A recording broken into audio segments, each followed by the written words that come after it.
নমস্কাৰ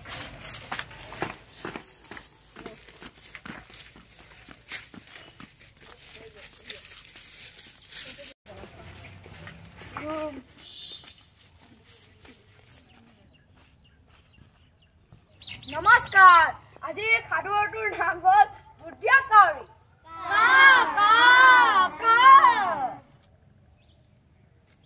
এদিনৰ কথা এদিন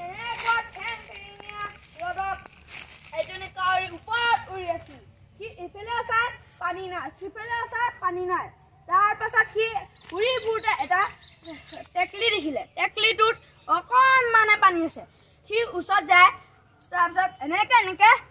বহুত বাৰ চেষ্টা কৰিলে তাৰপিছত নোৱাৰিলে সি তাৰপিছত বুদ্ধি এটা সাজিলে এটা শিলগুটি দিয়াৰ লগতে ওপৰত উঠিল আৰু এটা দি এনেকে দি তাৰ মাথাত কিবা এটা ব্ৰেইনত বহুত খাই হ'ল দি তাৰপিছত উঠি গ'ল সি খাই লৈ তাৰপিছত উৰি ফুৰি তাৰপিছত আৰু নিজৰ স্থানত আহিলে